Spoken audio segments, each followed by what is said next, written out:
Everyone expected me to cry. I had been saving that smile for exactly this moment. The hall was full to the rafters the night Ivar chose. The whole pack had come to see their alpha take a Luna, and they had come, if I am honest, half to see me too, the Omega he had been bonded to since the spring thaw, the small, quiet woman who kept his records and never raised her voice. They wanted to know what my face would do when he stood at the high seat and reached his hand not toward me, but toward Lady Sunniva, gold-haired and certain, in a gown the colour of fresh blood. I will tell you what my face did. It smiled. I am 25. I have been an Omega my whole life, which means I have spent that life being handled, placed, assigned, married off in talk before I was old enough to object, valued at exactly the weight of my usefulness and not 1 grain more. I had learned a great many ways to survive being the lowest wolf in any room. The most important one is this: never let them see the thing they are hoping to see. The pack had come for my tears. I would not give them a single one. So I smiled. I straightened my spine until it ached. And when Ivar looked at me at last, and he did look, because some weak part of him needed to watch me break, I held his eyes, and I inclined my head the precise depth one offers a stranger of equal rank, and I turned. And I walked the whole length of that hall through 300 silent people, and I did not look back. No one stopped me. That part matters. No collar, no command, no alpha's word held me to that pack. I walked out of my own will, into the cold, and the only thing I took with me was a pair of well-worn boots and the small bitter satisfaction of denying them the show. I want to say, I felt nothing. I felt the bond. That was the thing no one in that hall knew, the thing I did not fully understand myself until much later. Ivar had chosen another in front of his whole pack, but he had never spoken the words that sever a mate bond. He had simply turned away, the way a careless man drops something he assumes will still be there when he wants it. And so the bond did not break. It frayed. It hung in me like a live wire someone had cut at one end and left swinging, and I carried it out the door with me, sparking, into the silence of the rest of my life. Why he left it unspoken, I could not say. Whether he meant to keep a thread on me, or simply could not be troubled to finish what he started, I did not know. That was the question I walked north with. That, and one other thing I had noticed, and could not place. A single figure among the visiting banners at the back of that hall, a man in dark furs who had not looked away when I passed, and who had not, unlike all the rest, looked pleased. I told myself I had imagined it. I had a great deal of road ahead, and no use for ghosts. Greymantle Hold sits 8 days north of everything I had ever known, a greystone keep above a greystone sea, and it took me most of those 8 days to stop expecting a rider to come fetch me back. None came. I arrived with blistered feet and a satchel of nothing, and offered the only thing I had ever truly owned, that I could read, and write a fair, clean hand, and keep a set of accounts no steward could cook behind my back. They had a record room 3 years behind, and a steward who had recently been hanged for exactly the cooking I described. They took me on. I expect you think you know what happens next. The discarded Omega arrives. The Great King notices her, and the story is about how the man who threw her away comes to understand what he lost. I thought I knew it too. I was wrong about nearly all of it, and the first thing I was wrong about was the wolf. I had been at Greymantle a month before I saw the king. Garrick of the North kept to his own council and his own halls, and I kept to the record room, which suited me down to the ground. I had heard the things one hears, that he had lost his first mate young, years before, and never taken another, that he was a careful man, courteous to the point of stiffness, who ran his lands well and smiled rarely, and never, ever, did anything without thinking it through 3 times first. A man, in other words, who was the precise opposite of Ivar in every way that I had been taught to want, which is perhaps why I noticed nothing at all about him for a while. Then came the autumn gathering, when the whole hold packs into the great hall to settle the year's disputes, and I was sent up from the records to read out the tallies, and the king's wolf chose me in front of everyone. It came down off the dais where it had been lying at Garrick's feet, a huge dark beast, black going to iron at the muzzle, and it crossed the whole crowded hall, while I stood there with a ledger in my hands and my voice gone to nothing, and it sat down directly in front of me, and it looked up at me, and it did not move again for the rest of the evening. I knew what it meant. Everyone in that hall knew what it meant. A wolf does not leave its alpha's side to choose, in open court, the newest and lowest creature in the room. It is a transgression of the whole order of things. And it was happening to me, in public, in front of a court full of strangers, the one thing in all the world I had sworn I would never let happen to me again. To be chosen in front of everyone. To have the whole room turn and look and decide what my face would do. So I did the only thing I knew how to do. I smiled. The same smile. And I straightened my spine, and I finished reading the tallies to the last copper with a wolf the size of a pony staring up at me like I had hung the moon. I did not look at the king once. I was too busy not falling down. But I heard him afterward, in the press at the doors, speaking low to the broad, quiet man who was always at his shoulder. Cedric, his second, who I would come to like a great deal. "Find out who she is," Garrick said, "and then leave her entirely alone. She did not come here to be looked at. It was the single most useful thing anyone had said about me in years, and he had said it to someone else, believing I could not hear. That, I have come to understand, was the whole of the man. He courted me the way another man fights a war. I do not know when it began, exactly, because it began so badly. A new lamp appeared in the record room, a good one, the kind that does not smoke, left without a note, which I assumed was the steward's doing until the steward asked where I had gotten it. A second chair, when there had only ever been one. The fire in my little room, which had been laid cold every evening, began somehow to be laid warm. I caught no one at it.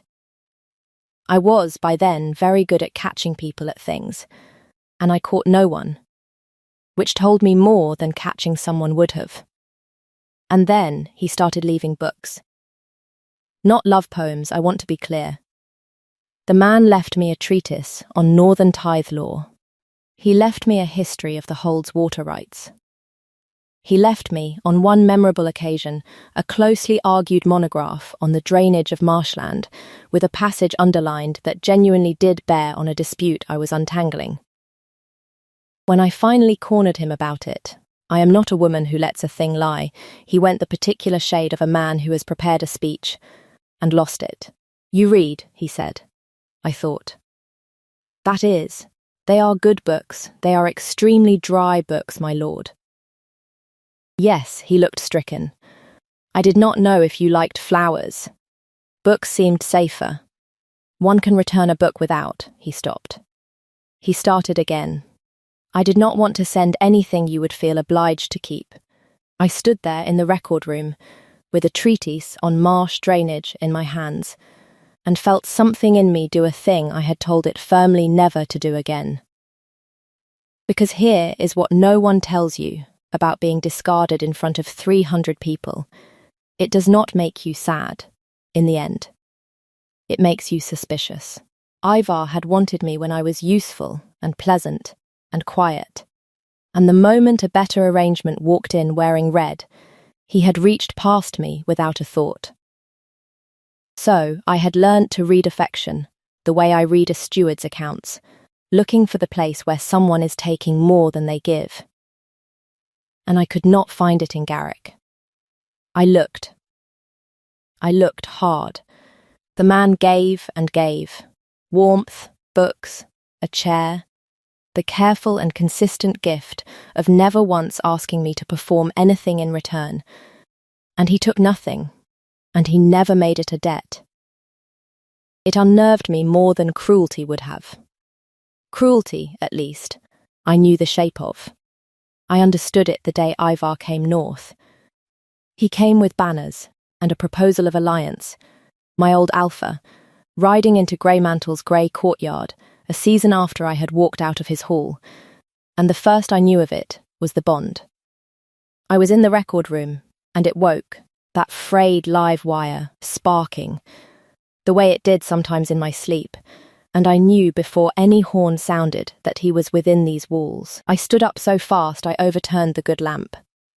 He found me by evening. He had asked, of course. Everyone in the hold knew the king's wolf had chosen the Omega scribe, and Ivar had always had a nose for the thing he could spoil. He came to the record room alone, and stood in the door, and looked at me with an expression I had once mistaken for fondness, and now recognized as appetite. "You smiled," he said, "when I chose her. I have thought about that smile for a season." He took a step in. "I made an error, Vesna. I have come to set it right. Sunniva was a mistake. The bond is still there.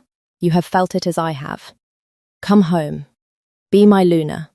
I will speak it before the whole pack. I should have spoken for you the first time." There it was. The thing the whole world expects of a story like mine. The man who threw me away, on his knees in the doorway, offering me the very throne he had denied me, asking me to come home. And I waited to feel triumphant, and I felt nothing at all except the bond's dull ache and a great and weary clarity. "You did not make an error," I told him. "You made a choice. You stood in front of 300 people, and you chose. I have spent a season being told this story is about you realizing what you lost." I set down my pen. "But you have not realized anything. You are not here because you understand me. You are here because something I have is being valued by someone else. And you cannot bear that a thing you discarded turned out to be worth keeping. That is not love, Ivar. That is a child wanting back the toy another child picked up." He went white. He had not expected the scribe to have a tongue. "They never do. The bond," he said, lower now, dangerous. "I never severed it. You are still mine by the bond, whatever your mouth says.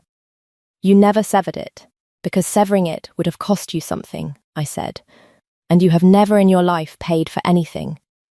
You left it hanging so you would always have a thread on me. You did not even want me. You wanted the door left open, in case you changed your mind." I found I was no longer afraid of him at all. "Get out of my record room, my lord. You are standing on the light." He went. But I had made an enemy of him in that moment, and worse, though I did not know it yet, I had made one long before, of the woman in the red gown, who had not come north for an alliance at all. Sunniva had come because a discarded Omega being chosen by a second king made her own choosing look like the theft it was, and she meant to put me back in the dirt where the story said I belonged. If you have ever had to learn, late and the hard way, the difference between being wanted and being valued, I would dearly like to know. I am not telling this into the dark. If the story has found you somewhere it matters, stay with me and subscribe. The part I most need you to hear is the next one. The night I finally understood what that quiet man had been doing all along. And why. The thing I had not understood about Garrick, I learnt that same night. And I did not learn it from him. I learnt it from Cedric, his second, who found me on the cliff wall where I had gone to let the wind scour Ivar's voice out of my head, and who stood with me a while, and then said, "Carefully, the way you set down something fragile, you should know the king was there.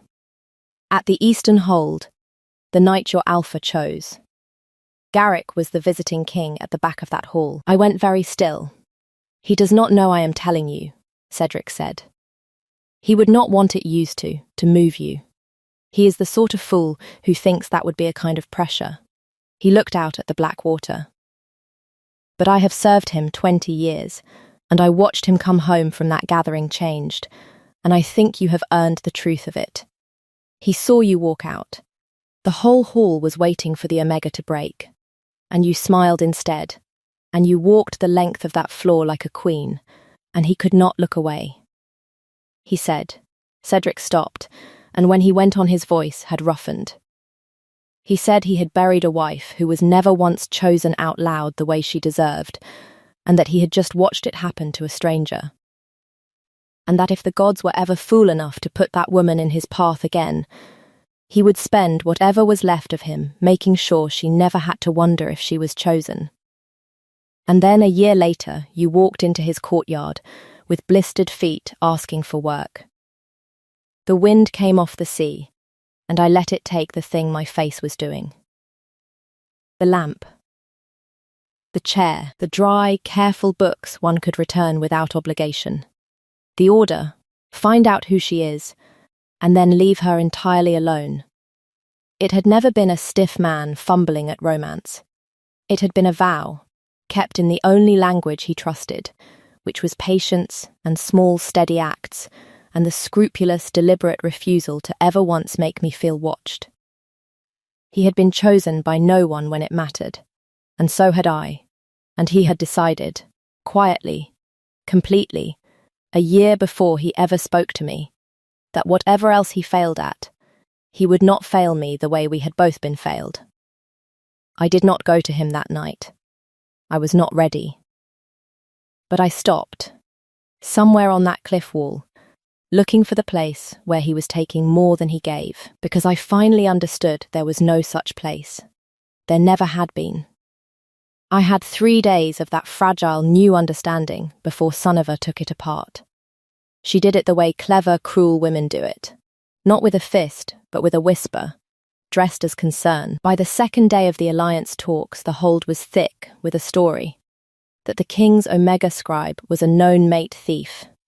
That she had bewitched a beast to climb above her station.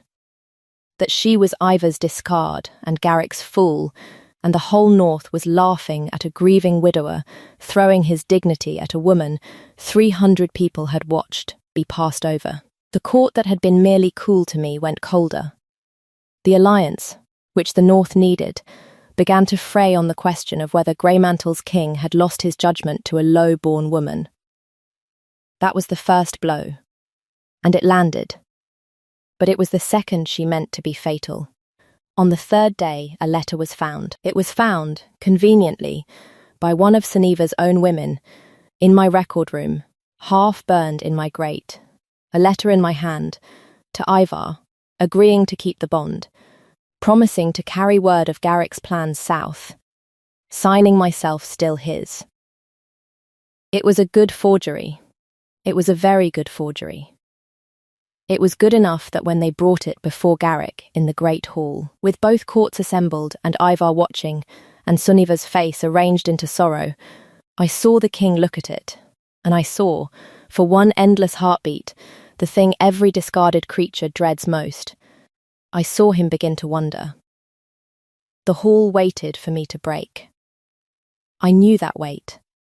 I had walked out of it once already. "May I see it?" I said. They gave me the letter. My hands did not shake, which surprised me. I had kept the records of 2 packs, and I knew my own hand the way I knew my own name. And I knew, the moment I held it, 3 things. And I said them plainly to the whole assembled court, because I have learned that the truth said quietly in a loud room cuts deeper than any shout. "This is my hand," I said. "It is a very good copy of my hand. But I cross my 7s, here, in the northern way I learned in this room, this autumn, and whoever wrote this crossed them in the southern way I have not used since I left Ivar's hold. So either I forgot how I write in the middle of betraying a king, or this was written by someone working from old records of my hand. Southern records." I turned the page over, "and it is sealed in green wax. I have requisitioned the stores of this hold for a season. We keep no green wax." Lady Suniva's party brought 3 cakes of it north. It is itemized in the very ledger I keep, in my crossed northern sevens, which anyone may read. I looked up. I did not write this, but I can tell you who had my old hand to copy, and green wax to seal it, and a season's worth of reasons. The hall was silent. It was the good kind of silence, the kind that turns.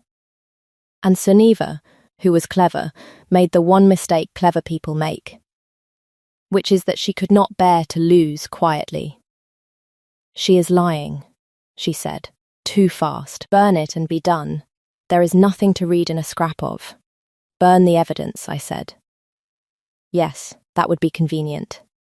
"Tell me, my lady, how did you know it was half burned? You were not in the room when it was found." I had not known it either, until she told me.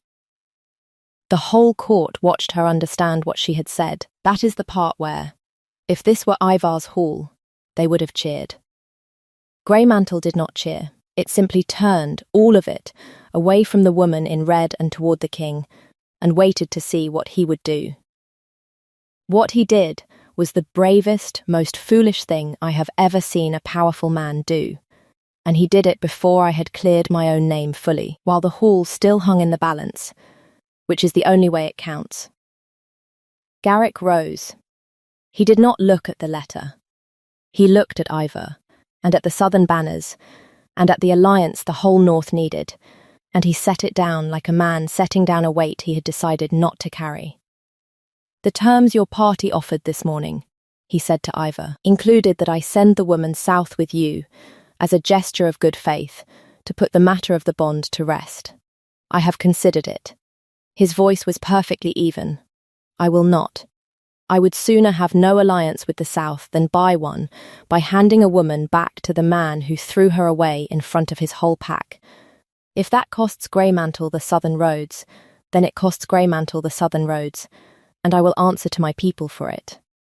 I will not answer to myself for the other thing." The hall made a sound. Cedric, beside him, closed his eyes like a man whose king has just leapt off a wall and trusts him to land. He had chosen me, publicly, at cost, in front of everyone, the exact thing that had been done to me in reverse, by a man doing the opposite.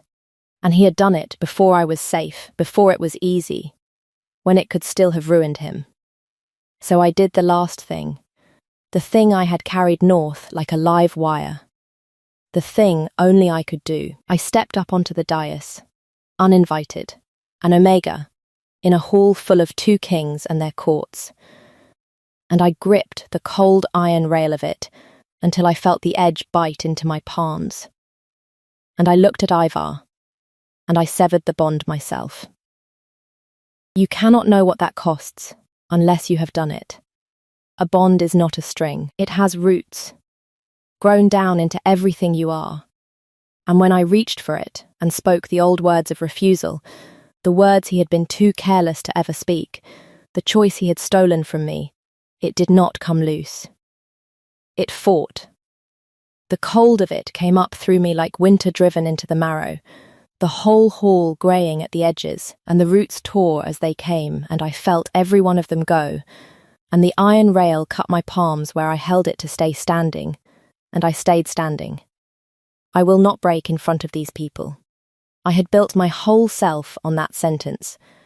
I built it one more time, in the worst cold I have ever known, and I finished the words. I, Vesna, refuse this bond, and the one who left it unspoken, and I take back the choosing he would not give me. It broke. It went out of me all at once, the live wire dead at last, and the cold let go, and I stood on the dais with blood in my fists and my spine straight, and I was, for the first time in my life, bound to no one and chosen by myself. I looked at Garrick. I have spent my whole life being chosen by other people, I said, or not. I find I would like, just once, to do the choosing. And in front of both courts, with my hands bleeding and my voice steadier than I had any right to, I crossed the dais to him, and I made the claim no one had ever let me make. I will not tell you about the kiss. Except this, it was not for the hall. It was the first thing I had ever done in a crowded room that was only mine. And when something in me that had been bracing for a blow my whole life finally set the brace down, I understood that I had not lost anything in Ivar's hall after all. I had only been carrying it to the right one. The cost came after, as it always does. The Southern Alliance collapsed, and the North felt the lack of it through a hard winter, and there were lords at Greymantle who muttered that a king should not break a treaty over a scribe.